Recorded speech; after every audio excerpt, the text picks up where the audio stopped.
পুড়ে ছাই বনাঞ্চল, ঘরবাড়ি থেকে শুরু করে সবকিছু। বাড়িগাড়ি ফেলে খালি হাতে প্রাণ বাঁচাতে নিরাপদ আশ্রয়ের সন্ধানে ছুটছেন বাসিন্দারা। যুক্তরাষ্ট্রের ইতিহাসে অন্যতম ভয়াবহ দাবানলে দিশেহারা ক্যালিফোর্নিয়া অঙ্গরাজ্যের হাজারো মানুষ। আগুনে এরই মধ্যে বেশ কয়েকজনের হতাহতের খবর পাওয়া গেছে।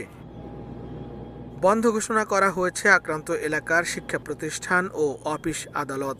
আগুন ধেয়ে আসছে লস অ্যাঞ্জেলেস মেট্রোপলিটন শহরের দিকেও। এতে আতঙ্কিত হয়ে পড়েছেন হাজার হাজার মানুষ।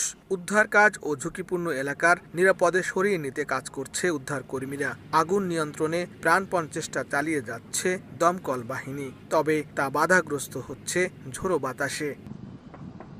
উপকূলীয় শহর সান্তা মনিকা ও মালিবু এলাকার মাঝে অবস্থিত প্যালিসেড এলাকার অন্তত প্রায় ৩,০০০ একর এলাকা পুড়ে গেছে বলে জানান স্থানীয় কর্তৃপক্ষ।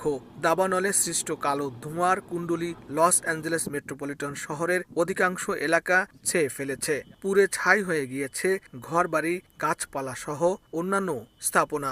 পুড়ে যাওয়া এসব ভস্ম আকাশ থেকে অবিরাম পড়ছে মাটিতে। পরিস্থিতির ভয়াবহতায় আতঙ্কিত হয়ে পড়েছেন বাসিন্দারা। আমাদের এলাকার কথা ভেবেই কষ্ট হচ্ছে। এই এলাকার প্রায় ৬০০ বাড়ি আগুনে পুড়ে গেছে, যার মধ্যে আমার বাড়িও ছিল। আমি জানি না আমরা কিভাবে সবকিছু আগের অবস্থায় ফিরিয়ে আনবো।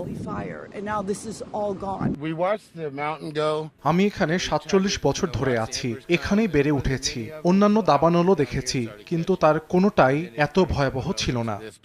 মঙ্গলবার স্থানীয় সময় সকাল 10:30টার দিকে দাবানলের উৎপত্তি। ৮০ থেকে ১৬০ কিলোমিটার গতিতে ছুটে আসা বাতাসের পাশাপাশি শুকনো আবহাওয়ার কারণে মুহূর্তেই আশেপাশের এলাকায় ছড়িয়ে পড়ে আগুন।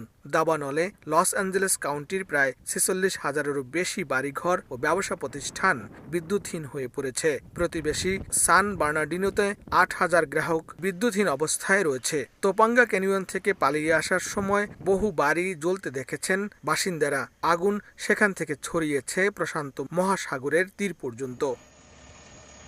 লস অ্যাঞ্জেলেস দমকল বাহিনীর প্রধান জানান, শহরটির দমকল বাহিনী ২টি দাবানলের জন্য প্রস্তুত ছিল, কিন্তু ৪টি বিশালাকার দাবানল নিয়ন্ত্রণে আনতে হিমশিম খাচ্ছেন তারা। বিশেষজ্ঞরা বলছেন, অব্যাহত দাবানলে যুক্তরাষ্ট্রের ইতিহাসে সবচেয়ে বেশি ক্ষয়ক্ষতি হতে পারে। লস্কর আল মামুন, সময় সংবাদ, লস অ্যাঞ্জেলেস, যুক্তরাষ্ট্র।